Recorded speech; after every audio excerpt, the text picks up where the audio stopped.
Hello, it's Susan here from Cinderella Cosplay, and today we're going to be making the petticoat for Disney's Cinderella.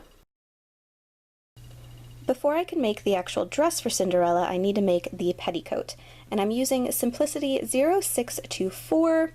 This may be considered a vintage pattern. I found mine on eBay, but there are some more recent Cinderella patterns if you prefer to use those. And while I'm going to be using the pattern for the petticoat in here, you could also just make up your own petticoat pattern since it's mostly just rectangles.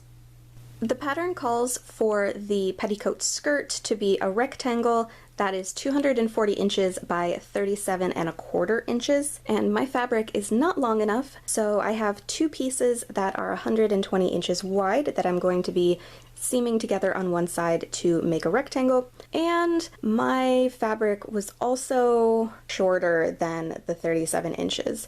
So typically I have to shorten patterns by about 6 inches because I'm not very tall. I'm only about 5 feet in height. However, I think since mine's closer to 30 inches, it may be a little bit too short.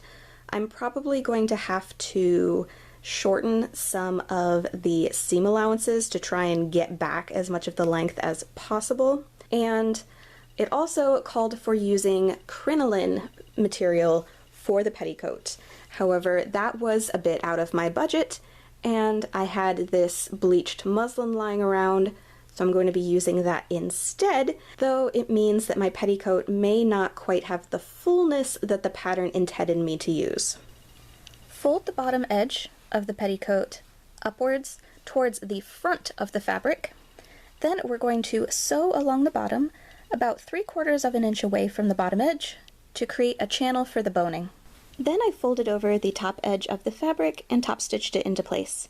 The pattern calls for just adding an extra line of stitching there and then leaving the top edge raw, covering it with the lace later on, but I like the folded over look, so that's what I used. Sew some long lace to cover up the stitching. Insert Ridgeline boning into the casing at the bottom of the petticoat, making sure to leave enough room for seam allowance. Connect both sides of the skirt by sewing them together along the side seam.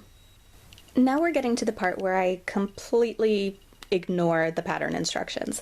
So I cut the two waistband pieces and sewed them together along the sides using a French seam. Gather the petticoat and sew it onto one end of the waistband. Since I'm not going to be folding over the waistband in an attempt to get more length to my petticoat, I then bound the raw edge using some bias tape. Ideally, I would have liked to use bias tape that matched my fabric, but I'm using what I have on hand. Then I folded over the top edge of the waistband by about 2½ inches until the skirt was the length that I wanted it to be. Then it's not showing up on camera very well, a little bit. I sewed a line of stitching about 3/4 inch away from the edge of the waistband, leaving a space open so I can insert the elastic. The pattern called for using 1/4 inch elastic. I'm bumping it up to 1/2 inch just because the elastic I had on hand was a bit soft and I was worried it wasn't going to be strong enough to support the weight of the petticoat.